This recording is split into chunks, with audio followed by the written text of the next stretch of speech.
Yo, what's going on, everybody? Welcome back to Head Trip. My name is Chris Begley. I'm happy to be here with you on a beautiful Saturday afternoon, coming to you from Long Beach, California, where if you're in the area, Warped Tour is happening today. Super, super, super exciting day. So you should make your way over there because a lot of cool bands doing. But if you're not going, stick around right here because we're going to be having a fun conversation. We are going to be talking about Fantastic Four. Fantastic Four. It's out. It's officially out in theaters. I had the pleasure of seeing it last night at in IMAX over in Orange, California. And we're going to talk about that. Lots of things to talk about for there. We're going to review and talk about the new trailer for Gen V Season 2. Super exciting. And we are going to, what else are we going to talk about? Some other news regarding an Elder Ring live action film. So we're going to talk about that as well. So let's get into it. Before we start anything like that, what I've been watching, I've been catching up on a lot of It's Always Sunny in Philadelphia. The new season is out, and I don't even remember what is it, 17? Season 17? I have no idea. But I realized I hadn't watched the previous season, so I've been running that through, and it's been fantastic. I love it. I almost forgot how much I like it. Almost like it's almost like a guilty pleasure. Dennis is still by far the best character of that show. Just he has a standalone episode about needing a mental health day, and it is just so funny. What else have I been watching? Let's see. I was gonna take a look at my letterbox because I cannot remember for the life of me. Obviously, you saw Superman. Oh, Eddington. I don't know if I chatted about that last time, but I saw Eddington. Oh, we went and saw that. The Pedro Pascal, Joaquin Phoenix, Ari Aster film. And oh man, what a really, really, really good film. If you haven't checked this out yet, it is a real, it's a social commentary about COVID, coming off COVID, and just the mass differences of people who just do the most, all these different variables, and how things just feel like they've just consistently gotten worse and worse and worse as time has gone on. And but wonderful performances. Pedro Pascal is just fantastic as the mayor of the town of Eddington. Joaquin Phoenix as the lead. He was just so great. He really, man, I always forget how good of an actor Joaquin Phoenix is. I don't forget because I know it's not lost on me. But every film that comes out, it's just, again, just something different. Whether it was Gladiator or it was Her, or it was Inherent Vice, and now with Eddington and everything in between. He's such a good actor. He's so good.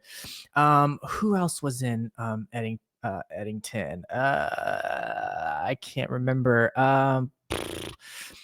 Obviously Emma Stone, who, if you haven't seen it, Emma Stone kind of plays his wife, and she does a really good job in that too. She plays like a really different character than I think that we're used to seeing her play. Austin Butler, I think he's fantastic in this kind of role, this sort of like cult type of Manson type of, character that was really predominant in the 60s and 70s. Yeah, fantastic movie. If you haven't checked that out, I highly recommend it. It's Always Sunny, Eddington. I don't know what else has come out. But that's what I've been checking out lately. I'm sure if more comes in my head, we'll talk about it. But I definitely want to get into this Fantastic Four spoiler discussion. So like I said, I saw it last night and I'm ecstatic about it. I think it's a wonderful film. Coming off of Superman, which premiered a couple weeks ago, and you're definitely kind of getting the similar vibe of similar aesthetic and visuals, and for better or worse, the visuals. But man, this movie was good. I had high hopes for it coming into it, and I really honestly say that it met that. To get into the cast, Pedro Pascal, again, post Eddington conversation, I think he did a great job. I think Pedro Pascal is one of those actors that I know there's grief in regards to the Fantastic Four, and especially in regards to Pedro Pascal and him taking on all these roles, and he's being cast in everything. Obviously Eddington. What was that? Freaky Tales that just recently came out. He's just in so much stuff. The Last of Us. I mean, it goes on and on. He's a Hollywood guy right now. And it's fine with me because, in this role as Reed Richards, he was just Spot on. There were so many scenes, like, typically you watch something and you're like, yeah, that's Pedro Pascal and he's playing a role. But there's so many scenes in this where I'm just kind of looking at him. I'm like, that is Reed Richards, man. I think he carried that level of narcissism that's a little bit necessary for this character. Um, but he also had like this sensitiveness as that a lot of inventors and scientists kind of have, that we see with a lot of these people, that they're kind of like they're shut away a little bit. But he was so great, and it was fantastic to see his powers on display compared to what we got with Ian Gruffold in the original movies, and what we got with Miles Teller, obviously. But I think he did a fantastic job of playing a multitude of this different version of Reed Richards, and I'm so excited to kind of see him in the future and how he interacts with the greater MCU. Once this kind of like dives in, once we get further into this. Vanessa Kirby, her Sue Storm. Oh my God, the probably unofficial lead of not just the Fantastic Four, but of this movie. She was just so great. She, if you're not as familiar with her, a lot of people might know her from like the Fast and Furious films. One of my primary first introductions to her was through The Crown. She plays Princess Margaret, I think, and she does such a wonderful job in that. And in this movie, she's just going for it. All these actors are really, really going for it. There's a lot of times in these MCU movies, these Marvel Studios movies, where a lot of times it feels like they can phone it in, but there's some actors, there's some characters, like Benedict Cumberbatch with his Doctor Strange, and a lot of characters like that, where they really just go all in the role. And I have a deep appreciation for that because I think she just clutched it. We got to see a lot of different sides of her, from basically being, the sister and the smartass and the wife and the supporting wife, but also being the badass woman and making these tough decisions and being the real leader of the Fantastic Four. And it was really cool to see these different facets of her that we really did not see in the Tim Story movies, the 2005 and 2007 Rise of the Silver Surfer, and we definitely didn't see in the 2015 Josh Trank Fantastic Four movie that came out. In both those, I would say more so in the Josh Trank ones, she took a bit of a backseat. She was a backseat character. She was there for support for Reed, and in this, we're getting something completely different. And I think they just nailed it on the head. Um, Johnny, Johnny Storm, Joseph Quinn. I mean, I know that there's a lot to follow with Chris Evans and his portrayal that we got in the first Fantastic Four movies, and also in the Deadpool and Wolverine. The cameo that he had on there. But what they do with Johnny in this movie is fantastic. They kind of pivot away from this whole like boy toy badass getting into trouble kind of thing, and he's much more like not a mainstay, but he's much more of a corner piece to this family, because he's not just this character who's a bit ridiculous. Like, he's someone who's in touch, and he wants to be a good uncle to this Franklin Richards, and he wants to be a good brother, and he really wants to be a good friend. And his banter back and forth with Ben Grimm with the Thing is just fantastic. We get that in a lot of the movies, and we get it in the comics obviously as well. But it wasn't so much like, I'm gonna make him look bad, and he's gonna make me look bad, and we're gonna really kind of get under his skin. No, it was like a brother. It was a much more of a brother relationship, and I really, really dug it. I think that Joseph Quinn, the way that he took on this character of Johnny Storm is fantastic. He had this kind of, not this gravitas, but just like, in a lot of movies, one of the crazy things I'll say about this movie is that, in a lot of films and a lot of TV shows, there's just certain actors that when they come in, like, that's where your eyes are at. That's who you're paying attention to. But in this, I can honestly say that every character, when you're on, like, you don't know who to look at, because they're all putting on such strong performances. And even with Johnny, he was fantastic. He was funny. He was brave. He was smart. He was trying to be a good person, but he also had that boy toy commentary, bad boy commentary, I should say, that worked really, really well across the board. So fantastic performance from Joseph Quinn on that, and I cannot wait to see him more. Eben Moss Baccarat's The Thing, Ben Grimm, another absolute a treasure in this. I think that, one moment.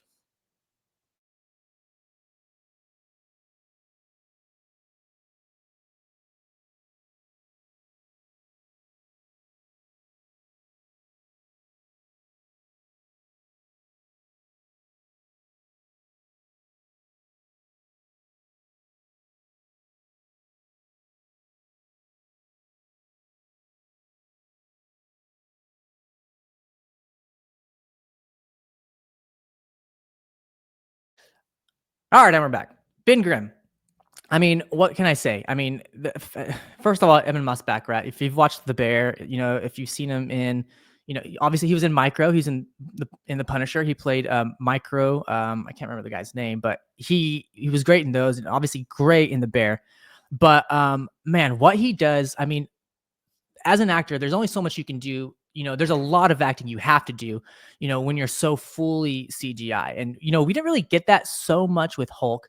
But with the Thing, they're really going into it. And I love the combination of CGI and practical effects.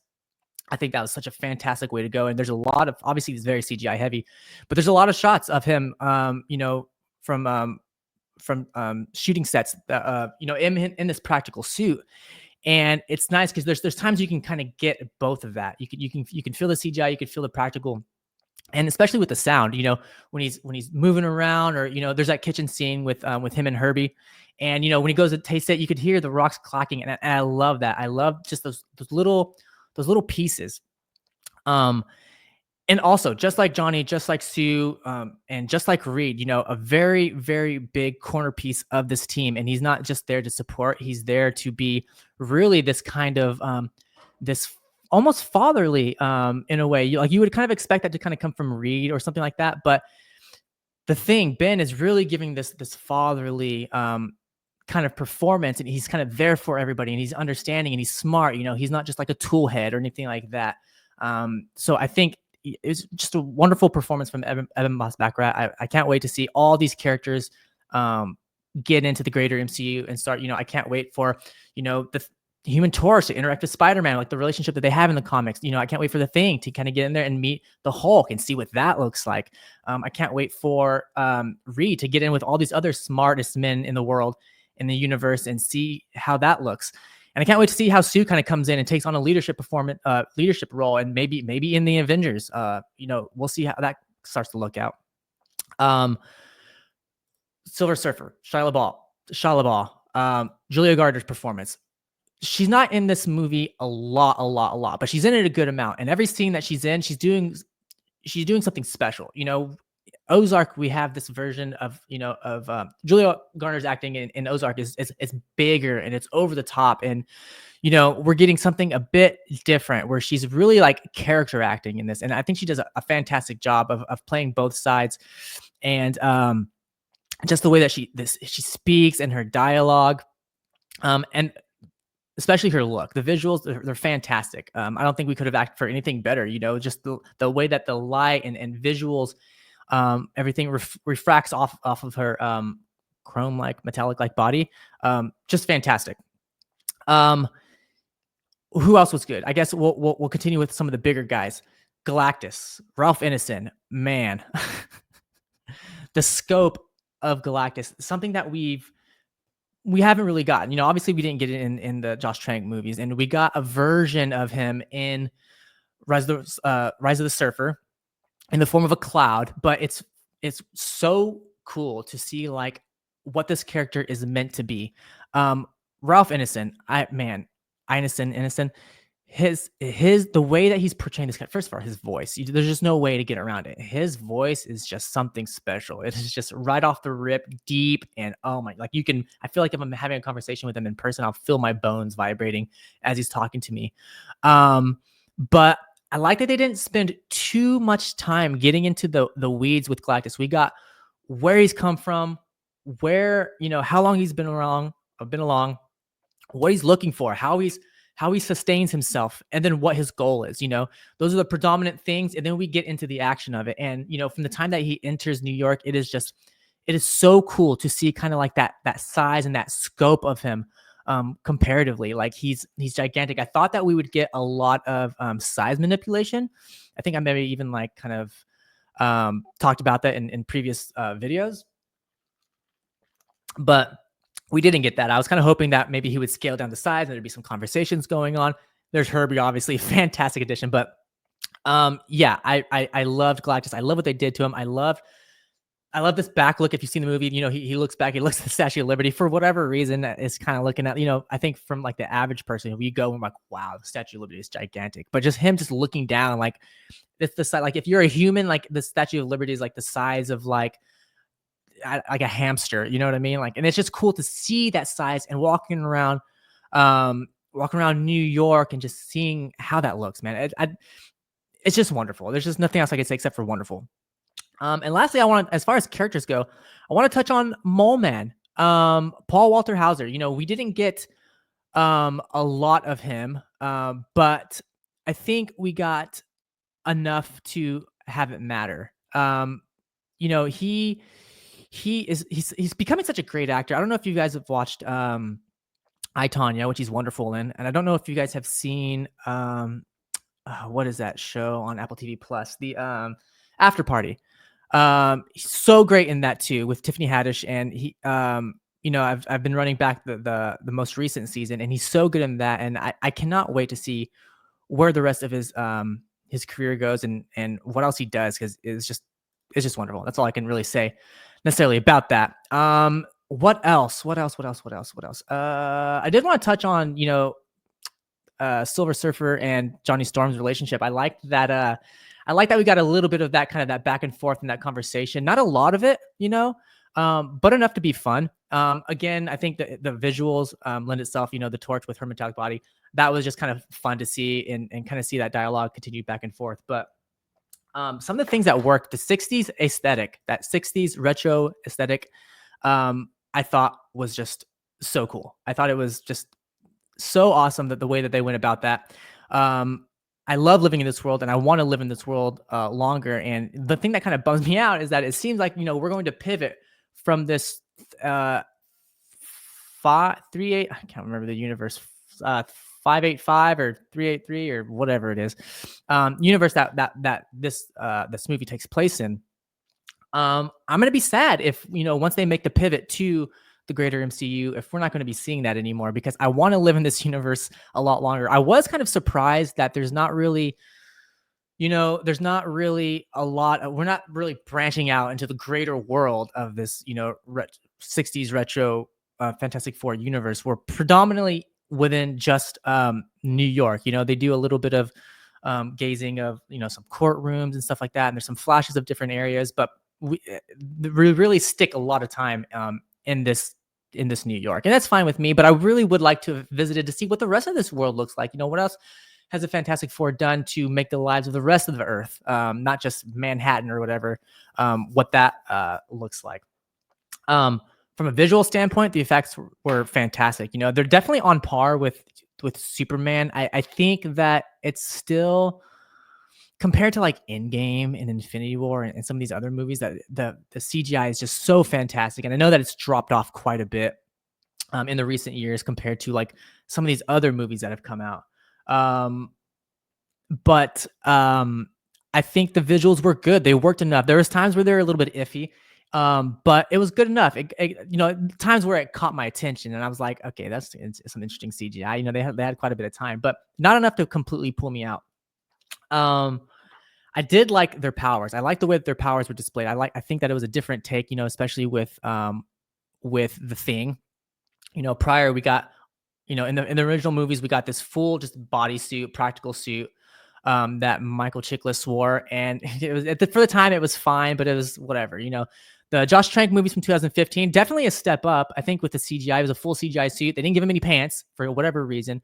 But it was definitely a step in the right direction. And I think one thing that that movie did have on this is that Ben had quite a bit more size. And that's something that I personally would have liked a little bit more. I would have liked Thing to be maybe, a foot, 2 feet taller. I don't know.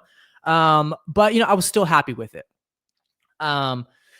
Reed's powers, the stretching, we definitely got a bit of a difference between all these movies that have come before and Reed. We see a lot of him grabbing and stretching and pulling and doing things, but we don't see him like wrapping, his arms around anything or doing anything really big, long distance. There's a scene, spoilers, maybe if this is probably quite a bit of spoilers. So if you don't want that, maybe skip ahead or come back. But, there's a scene where Galactus is kind of stretching Reed.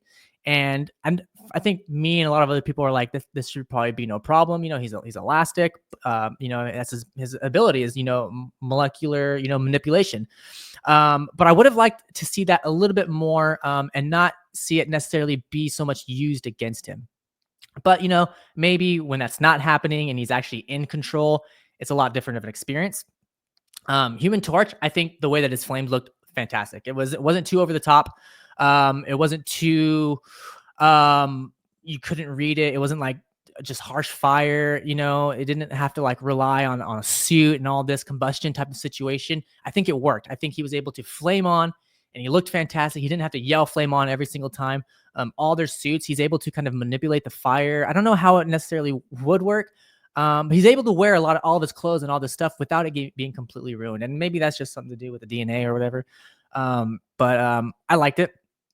And Sue Storm, I think Sue is also one of the biggest differences in this, because Sue, her power, like this force field power and invisibility power, which they use, sparingly, which is fine.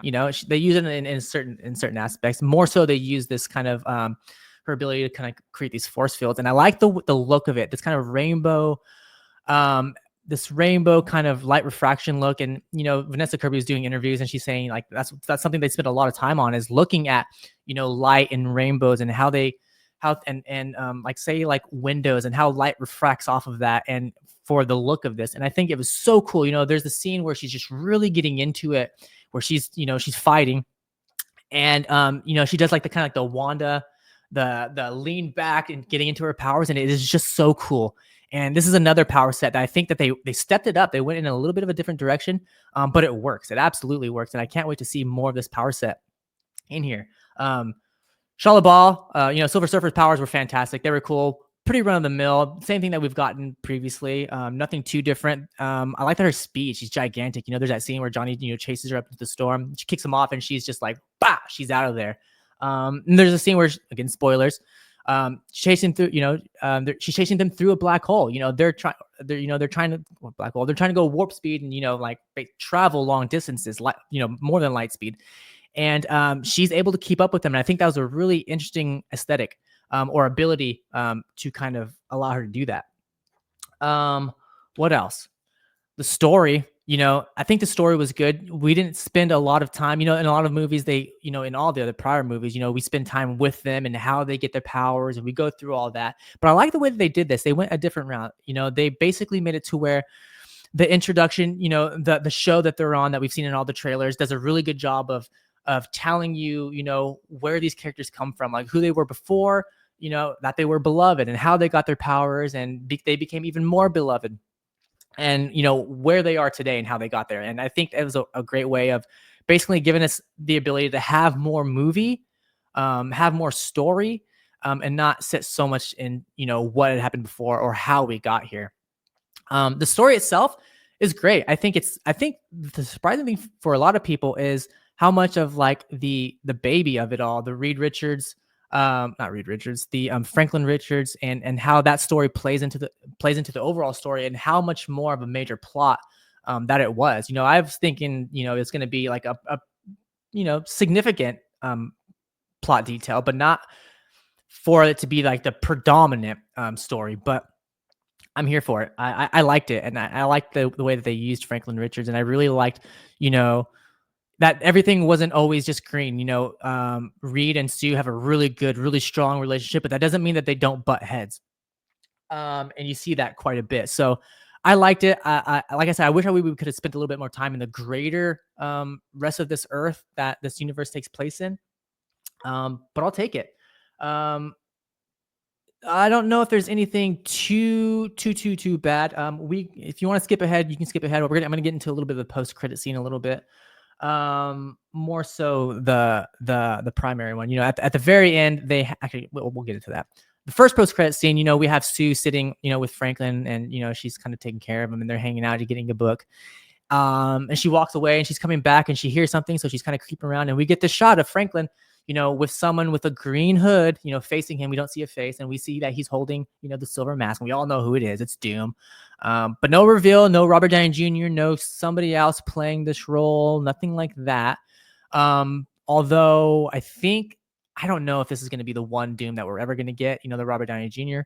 My assumption is that they're I don't know if they're either saving his reveal for Doomsday, or maybe they just didn't want to pay him the probably good amount of money it would have taken to get him into, this movie just for this post-credit scene. Maybe they just want to save. I mean, the Strawberry Night in June. He probably would have asked for $10 million just to film that scene. So I thought it was an interesting way to go about it.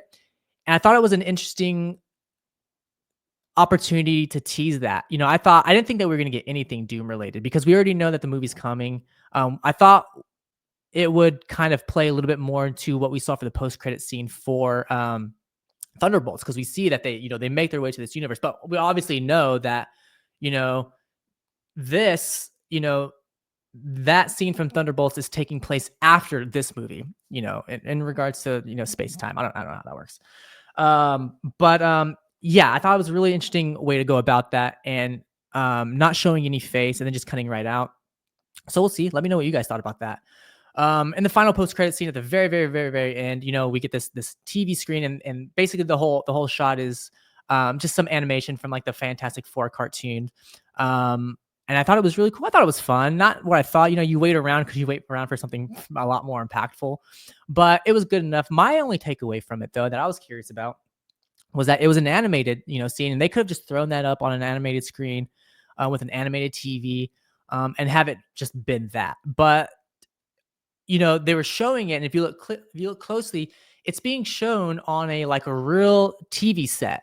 And I'm just kind of curious if there's something more to that. If there's maybe, if maybe that scene is going to come back to back down the line, and maybe somebody specifically was watching that, maybe somebody in this universe. I'm really interested to see how, the Fantastic Four make their way into this sacred timeline of the MCU. Obviously we're gonna have to get some type of that story in Doomsday, but I'm kind of left unsure of how that's going to work out. But all in all, I really, really, really like this film. I was talking to a couple friends and trying to kind of go back and forth between this and Superman and what I liked more. And they're so different, they're so different while still being the same. I think visually and CGI wise, and really throwing us into the story and skipping, how they got here and all that. They're very, very, very similar in those regards. How they are different is that Superman is a lot more all over the place. It's he's going here, then he's doing this, but this is going on. Whereas Fantastic Four, the story is like you're going here, and then the next, you got to go here to go to the next thing, and you got to go there to get to the next thing. And it's a lot more of a linear story, and I appreciated that. I think with Superman, they were trying to fit in a lot of world building. And I guess it kind of worked for that. I loved both movies. I would say Fantastic Four out of 10. I give it a 9. I give it like a 9, maybe kind of touching to the 8.8, maybe the 9.1, 9.2, somewhere in there. But I really, really liked it. I want to give it a run back. It doesn't overstay its welcome. I definitely left wanting more. But that's that. So that's Fantastic Four. Yeah, loved that. Can't wait to go see it again in theaters. If you haven't seen it, I definitely recommend checking it out. And see it in IMAX if you can. If you have an IMAX near you, I know that a lot of these theaters like AMC and all those, they have what everybody considers LIMAX. But which is what I saw. I prefer, usually I go to Irvine, they have the big actual IMAX. But I wasn't able to get to that just yet. So moving on from Fantastic Four. So I thought this would be a fun thing to kind of talk about. Cailee Spaeny is in talks to reunite with director Alex Garland. She recently appeared in his Civil War movie along with Kirsten Dunst and what's his name from Narcos, Wagner Moura, and both incredibly great in that movie. And this comes from the insider, so this is still take this as a rumor, but yeah, she's in talks to reunite with Alex Garland in A24's Elden Ring. They're going to be developing an live action Elden Ring movie. If you guys have not played the games, it's this big world, expansive universe. And people are still just so down with it. I know there's a lot of gaming creators, what they try to do is they're trying to kind of bare bones beat this game. And that's a lot of the content I see. I tried to play the game. I'm a gamer. But I just didn't have the time, and I don't know, for some reason I just couldn't get fully into it. I enjoyed it, but not enough to kind of sustain me and keep me coming back. But I think this is really interesting for a lot of reasons. First of all, Cailee Spaeny, she's killing it right now. If you guys have seen Bad Times at the El Royale, which is I think my first time really seeing her like really just put it out there, and her acting ability. She's fantastic in it. Priscilla, you know, the movie, the Elvis movie that she did with what's that? What's homie's name? Jacob Elordi. She does a wonderful job portraying Priscilla Presley. And then Alien Romulus. Obviously, she was the lead in the recent Alien Romulus movie that came from, who's that? Was it Fede Alvarez, or it was Fede Alvarez? And she's fantastic in that. So I'm excited at the idea of Cailee Spaeny joining this Elden Ring universe. I'm really interested to see kind of what this looks like. But fantastic actress and fantastic director. You know, obviously Alex Garland coming off of Civil War. You know, if you guys have seen Annihilation, also another really good Alex Garland movie. And you know, Men, fantastic movie. Ex Machina with Oscar Isaac, another really good movie. So obviously in Alex Garland we trust. You know, I know that there's some conversation about whether him wanting to kind of retire from making films in general. I don't know if that's actually going to happen. He said something about like getting bored with it. Like I don't really know. But I'm always excited for Alex Garland film. I'll show up to the theaters for that anytime. And Cailee Spaeny is killing it. I think it's a wise choice. I think she's becoming one of those actors that you can really rely on, which is like obviously Pedro Pascal and people like that. That's why these guys people are getting these roles, because they're reliable actors. Joaquin Phoenix again. So yeah, I'm really excited to get to see what that looks like, to see what an A24 Elden Ring. You know, A24 is killing it. You know, they always have so much good cinema. You know, they really know how to pick them.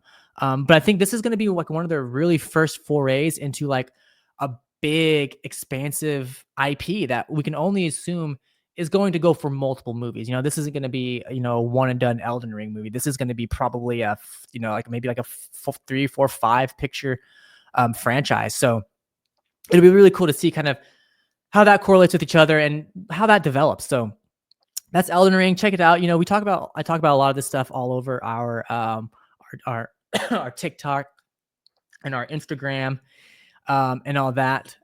So if you're curious about that, you can always pop over and check that out, our X and all that good stuff. Let's see. Moving on. I thought it would be exciting to check out this trailer. You know,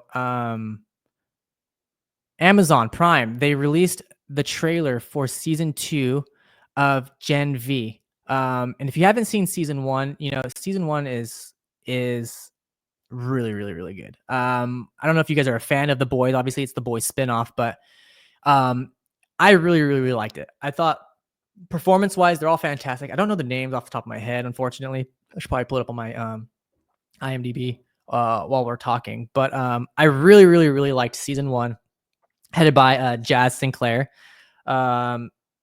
Liz Broadway, Maddie Phillips, London Thor, Derek Liu, Asa Gurman. You know, a lot of really good actors. You know, Chase Crawford pops up. Obviously, unfortunately, Chance Perdomo, you know, who was in it, you know, he portrayed Andre, but he passed away back in March of 2024, which is very sad and very unfortunate. But they are carrying on, and I think they're going to touch on, you know, what happens with this character or something like that. But I wanted to get into this trailer because I'm excited to watch it, having really liked season 1. So let me see if I could pull this up. Here we go. There we go. Actually, before we get into that, let's get into this. Actually, that's not. Let's go. Bear with me. Technical difficulties. Let's see if we can do this. Stop screen. Share screen. Share that. Share audio. Share. We're going to go full. And let's check this out. Let's see. Let's check it out.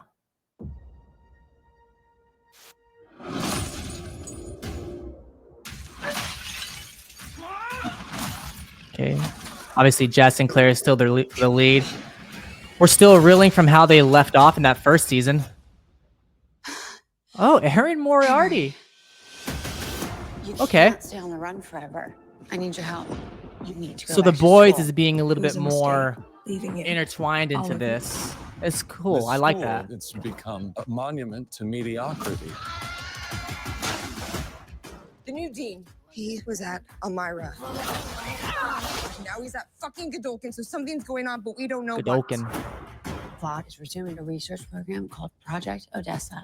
That's Project spearheaded by Thomas Odessa. Godolkin. And I need you to stop it. We're all Naturally. on the same side here. Okay. This is bigger Returning than us. characters. All We these need to figure returning out what the characters. fuck he knows about Odessa. For Andre. Let me be very clear. This plan is crazy and I hate it. I love her. I love that character. I love that like weird ability that she has to like size herself. You can all level up under the right amount of pressure. Marie, you could be the most powerful suit to ever come out of Godolkin. More powerful than Homelander. I need Wow. answers. You want to know what Odessa means? This is how you find out. Cypher believes I'm this weapon. Let's at least use it to do something. Powers good. are always interesting. That blood Sabotage. manipulation power. I want all of this to stop. The time's come. You're stronger than the others. Embrace it. Black Noir. This makes you one of the most powerful suits in the world. I'm not any chosen one. Chosen ones are like Harry Potter, Neo, fucking Frodo, fucking Frodo.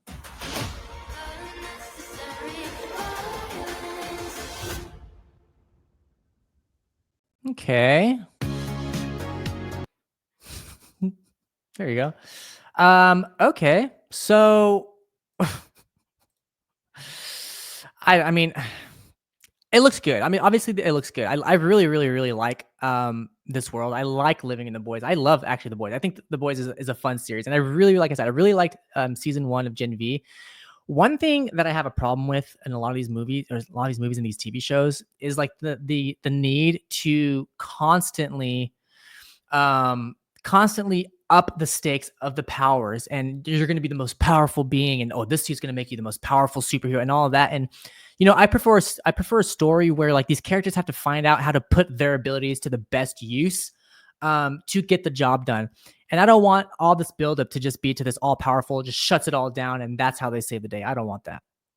Coming off of season 1, I thought it was really good. I think there were some really strong performances, and I liked the story, and I was okay with them kind of getting into this whole, this secret, like they always do in these movies and TV shows, like this secret project that's going on. And, that's where a lot of the characters, really come to fruition is this project. And that's this first season. That's what it's all about. It's all about the secrets and all about this project and their relationships.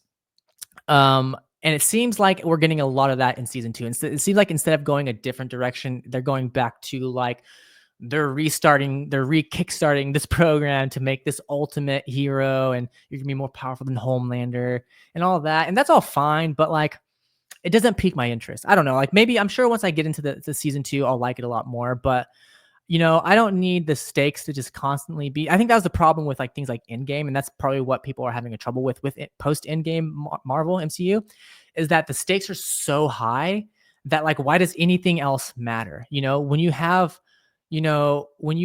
characters like, say for example, Thor. Think about when Thor shows up in Infinity War, his badass entrance into Wakanda with Groot and Rocket, and how fucking cool that is, and how he just drops everybody, throws his hammer, takes everybody out, and he's just wailing through and taking out these ships and all that. And you're like, why couldn't you do that all the time? And so, when you get to that, it starts to make all the smaller battles and all that a lot more insignificant. When they I think they need to do a better job of, when you're portraying what these powers look like, stick to that. And don't kind of adjust how their power set is based on the story that you're trying to tell. And sometimes these shows do that. And sometimes they don't, but I'm still excited. We're getting a lot of the, like I said, we're getting a lot of the Boys characters. We see Erin Moriarty's character. Can't remember for the life of me what her name is. Can't remember. we're obviously getting a Black Noir. We're seeing Chase Crawford's character, the Deep.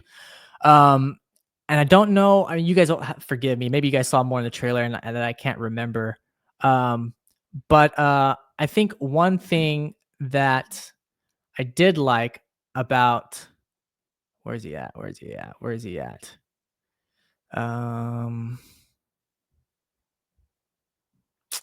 I can't find it. But Patrick Schwarzenegger, his character. I'm trying to find it. Yeah, Golden Boy. I really like that character. It's complex, and I wish we would have gotten a little bit more of that. Unfortunately, we're probably not. Unfortunately, we're not.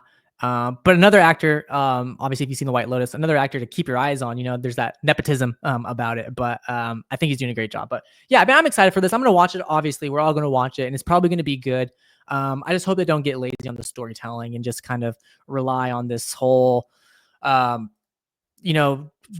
these, well, for lack of a better word, super soldiers, and kind of just really just kind of pounding that into the ground and just doing that over and over and over again. I don't necessarily need it, but maybe some people like it. But we'll see. That stands to be seen. Moving on, the last thing I want to talk about is Esquire. Esquire released its list of the top 25 superhero movies of all time, apparently. And I gotta say, there are some very interesting takes on here. There's a lot of things that I'm surprised to see, and there's a lot of things that I'm surprised to not see. So I figured we'll go through it. We'll run down the list, we'll talk about that, and then we'll talk about maybe what's not on it. And I only have a few. Okay, so let's see. Let's get out of this. Let's talk about this, baby. Let me see. You know what? We'll go. Actually, you know what? We'll just share the screen. We'll just make it easy, huh? Make it easy. It's Saturday. We're being lazy today. Let's just share this. Boom, right there. Share. Okay, so this is Esquire's list of the top 25 superhero films ever. Starting off 25 Thunderbolts. Now, I gotta be honest, I'm surprised to see this so low on the list. I think it's a great movie. And I don't want to get into the weeds of all of these, but because we're going to move along a lot faster. But Thunderbolts is a great movie. I expected to see it a little higher. Shazam, I'm surprised it's even on here. I liked it when it came out. It's definitely not a top 25. But okay. Super, fantastic movie with Rainn Wilson, which really kickstarted James Gunn's career in superheroes and superhero cinema. Another fantastic movie. Slightly surprised to see it, but I can understand it compared to some of these other movies on here. Thor Ragnarok completely changed the way that people saw and thought about Thor. I'm a little surprised it's this low on the list compared to some of the things you're going to see, but I'm glad it is at least on the list. Let's see. Moving on, we have. Oops. Damn. Okay, moving on. Maybe we can put this over here. There we go. Moving on. Watchmen at 21. I think this is I'm not going to get too into the weeds necessarily about where their place is on the list, because I think we can all agree films like this probably deserve to be a lot higher. Ragnarok probably deserves to be higher. I mean, Endgame probably deserves to be a lot higher. But we won't have to get into that too much. But so Watchmen at 21, fantastic, adaptation from Zack Snyder. Superman 2. I think it's good to have these. I think we can all agree Superman and Superman 2 are both fantastic introductions and first real iterations into cinema for this character. Avengers Endgame, obviously regarded as one of the greatest superhero movies of all time. So I think, and obviously with having grossed over $2 billion, there's no questions left on that. Guardians of the Galaxy Volume 2. So I'm surprised by this because I think a lot of people like Guardians of the Galaxy 1 more than Volume 2. And I feel like I'm starting to see a lot more people like Volume 3 instead of Volume 2. Hello, what's up, Della Rowan? How you doing today? Where are you visiting us from? Let us know your thoughts on this list. I'm doing fantastic. Thanks for asking. But yeah, Guardians of the Galaxy 2, like as we get further in, you'll kind of see how a lot of this looks. So moving on from that, 17. This is a movie that I was not too familiar with, and I don't have the name of it. It's Shanhazin something.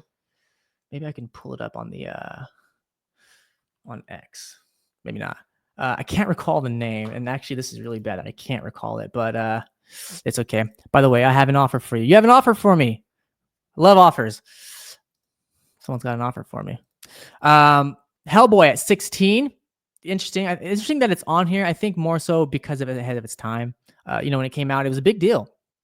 Captain America, The Winter Soldier at 15. I think a lot of us can agree. Also, one of the greatest superhero movies of all time, which you don't really think of it as much of a superhero because it has this really deep Cold War vibe and aspect to it that I think really bodes well for the Captain America franchise in general.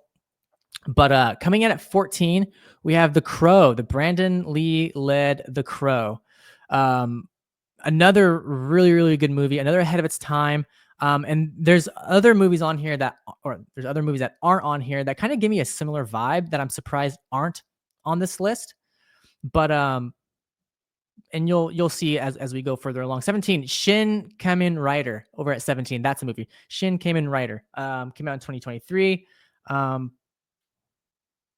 Written and directed by Neo Genesis Evangelion Hideaki Anno. So I haven't checked that out, and this list makes me want to check it out. So do you need stream package with 30% discount? I do not. Thank you for looking out, though. I appreciate that.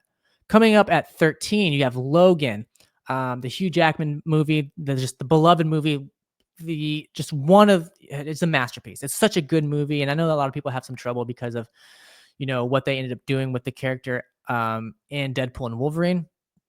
But this movie, this was the introduction of Daphne Keene's character. I cannot say enough. I cannot say enough about this movie. Check it out if you haven't. It does definitely deserve to be on this list. 12, The Batman, Robert Pattinson. Obviously this deserves to be on the list. These performances from Robert Pattinson, Zoe Kravitz, Colin Farrell, what we got with him and Penguin in the TV series, God dang, performance, just overload, just so good.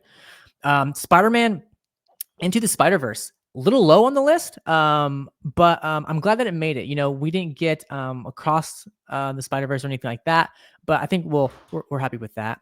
At number 10, the OG Batman, starring Michael Keaton, the Tim Burton Batman. I think comparatively, if it were to come out now, we would probably feel a little bit differently. But just like Superman 2, ahead of its time, a new, fresh breath take on this character, a much more gothic take on this character than I think a lot of people were used to with the comics and especially with any of the animated stuff.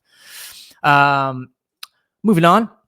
At number 9, we have X2, definitely widely regarded as probably the best X-Men film. Now, if it were up to me and I was making this list, that would probably be, I really, really like X2. I think it's definitely top tier X-Men film. But if I'm making this list, Days of Future Past is, in my opinion, the best X-Men film that's been released. I think it is it is such a good movie front to back. I could run that through anytime. X2 starts to feel a little dated, and that's okay. But that's just kind of how I feel. X-Men Days of Future Past would definitely take that spot for me. Number 8, Unbreakable. I think a lot of people are going to be interested to see that. This is the M. Night Shyamalan adaptation of the graphic novel. Maybe graphic novel. Starring Bruce Willis, Samuel L. Jackson. Really, really good movie. Obviously it's unfortunate. Split that came out after, which is in this same technical universe, was really, really good. And then they did the Glass movie that was much more of a focus. That was the trio, Unbreakable, Split, and Glass. Glass was quite a bit underwhelming because that was supposed to be their Avengers, where everything kind of comes in, or comes together. And it was a little lackluster. It could have been better. It was fine, but that certainly could have been better. But Unbreakable is a great film. I think it's a great introduction, and I think it's good to add it to the list because I think it's definitely worth checking out for people who aren't even very much aware that it exists or you haven't seen it in a long time. Now, Wonder Woman at 7. This is one of the ones that sent me a little bit because I'm like, I enjoyed Wonder Woman, the first movie. I thought it was good. I enjoyed it. I would watch it again if it was on TV. I probably wouldn't go out of my way to put it on. I'm highly surprised to see this movie on this list. I think that compared to everything else that's on this list and a lot of the things that I mentioned and that I will mention, I think a lot of people are surprised by that as well. I think this and like Aquaman could almost go hand in hand, which means that, or the first Aquaman, which means to me neither of them deserve to be on this list. I think it's just in there for the fact of like, actually, in fact, something that's not on this list that I think should have been is Man of Steel. I think Man of Steel is a much better movie than Wonder Woman. Coming at 6, Black Panther. This deserves to be on there. Black Panther is obviously the talk of the town. Eyes of Wakanda, which is coming out, which looks fantastic. But Black Panther 2, Wakanda Forever. So you blink my mind. It's another good adaptation. We got the introduction of Namor. But Black Panther is what set the stage for all of us, and fantastic performances from Chadwick Boseman, Michael B. Jordan, Angela Bassett, just Lupita Nyong'o, just Denai Guerrera, like all these great performances, led by Sinners director Ryan Coogler. I think this came out and it was just a masterpiece, and this is just as good as it could have gotten. Moving on from that, we have I keep on trying to click the wrong screen. We have number 5, Incredibles. I mean, a lot of people, obviously there's this huge inspiration of the Incredibles, and almost people come back and forth between whether Incredibles is kind of inspiring Fantastic Four and Fantastic Four is inspiring Incredibles. Obviously, they are very, very, very similar, albeit slightly different power sets, but definitely deserves to be on this list. Avengers coming at number 4. A little surprised about this. If they're going in rankings, I think maybe this probably shows up a little bit later. I think just the fact that it was ahead of its time and it was the first real big culmination of a lot of different projects into one is what really kind of sets it aside. Dark Knight at number 3, widely regarded as possibly the greatest comic book movie of all time.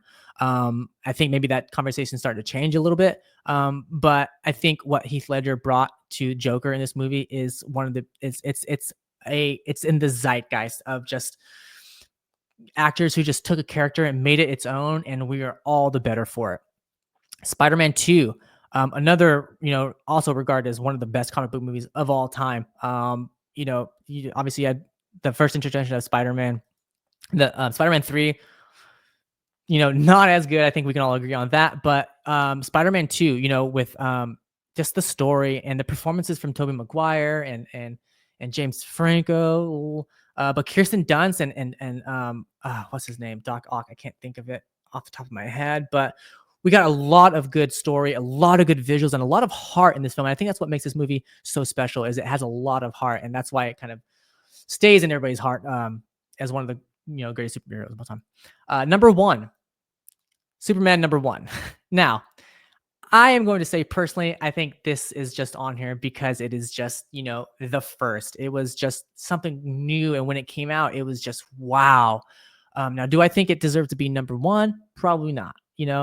I really like the new Superman. I think it probably deserves to be on this list more than a lot of other movies that are on this list. But I don't think it deserves to be so high. I really, really love it. Don't get me wrong. Is it the number 1 greatest comic book superhero or number 1 superhero movie of all time? No. But really, really, really good. A couple movies I'm surprised that aren't on this list. Dark Knight Rises. I think Dark Knight Rises is a fantastic continuation coming right off of The Dark Knight with Tom Hardy's Bane. There's just so many good performances, and there's such good story, and the tension is high. I definitely think it deserves to be on this list. What else? Sin City, another graphic novel. We can call that, I think, a superhero flick. If some of these other movies are, we can consider these superhero flicks. There's some on here that are a little less than, and I think Sin City is one of those movies that definitely warrant being on this list. What else? I think, I think it stands to be seen if a movie like Fantastic Four will make its way to this list. I'm surprised Infinity War isn't on here. What else? I already said Man of Steel. I'm surprised Man of Steel isn't on here. Yeah. Interesting list coming out from Esquire. Let me know your thoughts if you feel the same way. I know there's a couple surprises in there. Like I said, Wonder Woman, I'm a little bit surprised. I'm surprised Super's on there. Really, really love that movie, but I'm surprised it's on the top 25 superhero movies of all time. But yeah. So that's that, man. I think that'll do it for today's show. We got to go really into the weeds about the new Fantastic Four movie, which again, I really, really like. If you haven't seen it, do it. See it in IMAX if you can, because these visuals with Galactus, the size and scope, it is just something to be seen. Cailee Spaeny, she's going to be in this. She's in talks to star in the A24 Alex Garland Elden Ring movie. What else did we talk about? Gen V season 2, that's coming out. Check out the trailer if you haven't, and check out this top 25 list if you haven't checked it out. It is on our X for your X Instagram viewing pleasure. That'll do it for today's show. If you're checking us out on social media, whether it's X, Threads, Instagram, TikTok, it is at HeadTripHQ. This show on YouTube is at Headtrip Show, a little bit differently. So check those up. Subscribe if you can. If you can just pop right over right now and hit that subscribe button, I really, really, really appreciate that. We're trying to grow this. We're trying to grow this show, and we're trying to build a community here because I really want to have more conversations on this. And I want to invite some of you on here, and I want to have these talks, and I want to get back in and answer some questions and get back on feedback that you guys want to know about. And if I'm not covering anything, let me know. If there's some specific things you want me to cover that I'm not talking about. I mean, I know that we have a lot of content going on. I know there's Rings of Power, and we got, new Alien Earth coming out, and Predator. There's a lot of stuff going on. I'm trying to do my best to touch on all of it. But predominantly, you'll see a lot of the news from the day-to-day on our social medias. Again, that's X, that's Instagram, that's TikTok, even YouTube Shorts, and all that good stuff. That'll do it for today. Thank you guys for stopping by. Had a great time talking with you guys. That'll do it. Have a wonderful day. Take care of each other, and we'll chat soon. Take it easy.